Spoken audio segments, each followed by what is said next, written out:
नमस्कार दोस्तों, मैं हूं गजेंद्र बिक्का और आप देख रहे हैं सच से आगे। हड़ताल हड़ताल हड़ताल, बार बार हड़ताल।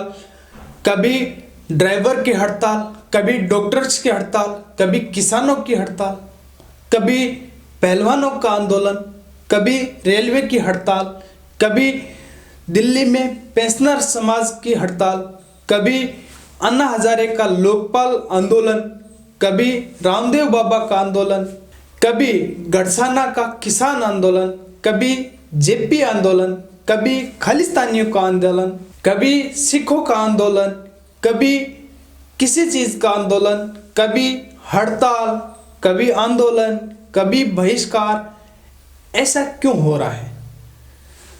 बार बार यह सवाल एक स्वाभिमानी व्यक्तियों को खाया जाता है कि आखिर हड़ताल और आंदोलन करने की जरूरत क्यों है। अभी वर्तमान में पिछले 6-7 दिनों तक ट्रैक्टर के ड्राइवरों की हड़ताल जो हुई, हालांकि अभी उस हड़ताल को स्थगित कर दिया गया है। उनको समझाइश के बाद उनकी हड़ताल को खत्म कर दिया गया है। ऑपरेटरों ने आश्वासन दे दिया है, सरकार ने इस बात का आश्वासन दे दिया है कि उनके लिए जो कानून बनाया जाना था, जिसका जिक्र देश के गृह मंत्री श्री अमित शाह जी ने लोकसभा में किया था, वो बिल जारी नहीं किया जाएगा। बिल यह था कि अगर किसी भी एक्सीडेंट में ट्रक के द्वारा कोई हादसा हो जाता है और ट्रक ड्राइवर कहीं भाग जाता है हादसे के वक्त, तो उस ट्रक ड्राइवर को 7 साल की जेल, 10 लाख रुपए का जुर्माना वसूल किया जाएगा। दोस्तों, हमारा भी ये मानना है कि किसी भी तरह का कानून अगर बनाया जाए तो उसमें सख्त प्रावधान होने चाहिए, तभी वो कानून बाध्य होते हैं। जनता है वो उस कानून को मानने के लिए बाध्य होती है और वो मजबूर हो जाती है कि इस तरह का कानून मानना ही पड़ता है। लेकिन इसके साथ उस बात का ख्याल होना जरूरी है कि वो इसके लायक है या नहीं, इस कानून को लागू करने के लायक हम हैं या नहीं, हम इस कानून को लागू करने के कितने काबिल हैं, ताकि हम इस कानून का जो प्रतिबंध है उसको मनवा सके, लोगों के ऊपर इस तरह की बंदिश लगा सके। इसके लिए हम काबिल कितने हैं। बात करें ट्रक ड्राइवर्स की, दोस्तों, एक्सीडेंट होना एक आम बात है इस देश में, क्योंकि एक्सीडेंट भूलवश किसी लापरवाही की वजह से हो ही जाता है और देश में हजारों एक्सीडेंट रोज होते हैं। अब इसका खामियाजा ट्रक ड्राइवर्स ही क्यों भुगते, ये सोचने वाली बात है। दोस्तों, दुनिया में ऐसा कोई बंदा नहीं होगा जो ये चाहेगा कि हमारी गाड़ी का एक्सीडेंट हो और कोई लफड़ा हो, लेकिन फिर भी अगर हादसा हो जाता है तो इस देश में ये रिवाज सबसे पहले है कि ड्राइवर की पीट पीट करके उसकी हत्या तक कर दी जाती है, वो भी आम जनता के लिए। अगर ऐसा कानून बनाया जाता है तो उस ड्राइवर की जान की रक्षा कौन करेगा, पब्लिक से उसको कौन बचाएगा, ये जिम्मेवारी किसकी है, ये सुनिश्चित इस कानून में नहीं किया गया था, इसका कोई समाधान नहीं निकाला गया था। दूसरी सबसे बड़ी और बात यह आती है कि एक्सीडेंट होता क्यों है। इसके कई कारण होते हैं और उनमें से सबसे प्रमुख जो कारण होता है वो है परिवहन विभाग का लापरवाही। जी हाँ, पूरे देश में कहीं भी आपको सेफ और सुरक्षित रोड न के बराबर नजर आएगी। जब सड़कों की हालात ये है, सड़कों पर वाहन कम और गड्ढे ज्यादा हैं, तो फिर एक्सीडेंट की जिम्मेवारी सरकारों की क्यों नहीं होती। जबकि सड़क पर वाहन चलाने के लिए 2-2, 3-3 बार, 4-4 बार टैक्स वसूला जाता है, वो चाहे इनकम टैक्स हो, चाहे रोड टैक्स हो या फिर टोल टैक्स हो।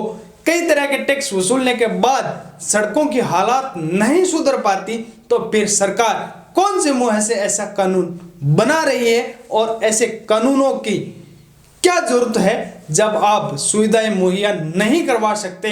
पूरे देश की सड़कों को सबसे पहले एक तरफा वाहन की सड़कें बनाई जाए, तो उसके बाद हम कह सकते हैं कि ट्रक ड्राइवर की लापरवाही से ऐसा हादसा हो गया। और उस लापरवाही के लिए अगर ट्रक ड्राइवर के लिए किसी भी तरह का कानून बनाया जाए तो हमें लगता है कि ट्रक ड्राइवर भी ऐसा नहीं होगा जो इस कानून को नहीं मानेगा। अमूमन इस देश में बेरोजगारी की मार इतनी है कि ट्रक ड्राइवर 10,000, 12,000 या 15,000 अधिकतम रुपए की मंथली इनकम पर नौकरी कर रहे हैं और उसके लिए अगर 7 लाख का 10 लाख का जुर्माना दे दिया जाए तो उसका भरण पोषण कैसे होगा, उसकी भरपाई कैसे हो पाएगी, ये तो सोचने वाली बात है। दोस्तों, देश के राजनेताओं को इस बात का बिल्कुल पता है कि वो इस तरह के अगर कानून बनाएंगे, इस तरह के उलूल जुलूल कानून बनाएंगे तो जरूर आंदोलन होगा।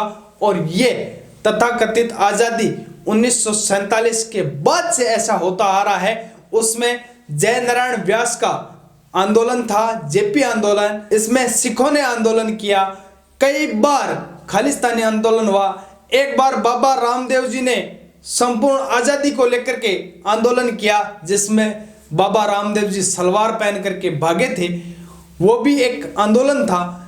बात चाहे कांग्रेस की सरकार की हो चाहे बीजेपी सरकार की हो, बार बार आंदोलन होते रहे हैं। इसका मतलब ये है कि हमारे संविधान में, हमारे सिस्टम में कहीं न कहीं गड़बड़ है, जिसकी वजह से ऐसे बार बार कानून बनाए जाते हैं, बार बार देश में प्रोटेस्ट आंदोलन होते रहते हैं।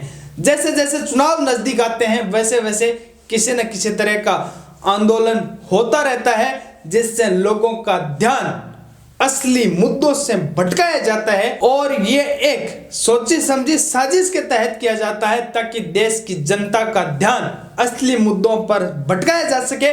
और देश की जनता भी इस तरह से पागल बनी हुई है कि वो किसी भी तरह की जरूरतमंद बातों को मुद्दा नहीं बनाती है, वो जरूरतमंद बात पर मुद्दा नहीं बनाती है। और राजनेताओं द्वारा इस तरह के भटकाए हुए कानूनों पर, भटकाई हुई बातों पर गौर करते हुए देश में बवाल खड़ा हो जाता है। जी हाँ, देश की जनता भी इस तरह की हो चुकी है जो कभी भूख के लिए आंदोलन नहीं करती। 140 करोड़ जनसंख्या में से 80 करोड़ लोग 5 किलो अनाज पर निर्भर है, फिर भी भूख के लिए आंदोलन नहीं होता, कभी भी गरीबी के लिए आंदोलन नहीं होता। देश में अनगिनत रेप होते हैं, महिला अत्याचार होता है, उनके लिए आंदोलन क्यों नहीं होता।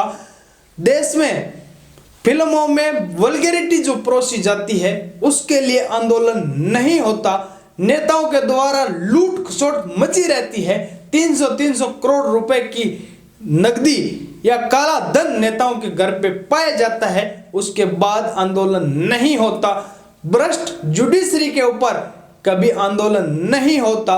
भ्रष्टाचार के लिए इस देश की जनता आंदोलन नहीं करती, लेकिन इस तरह का आंदोलन जरूर करती है।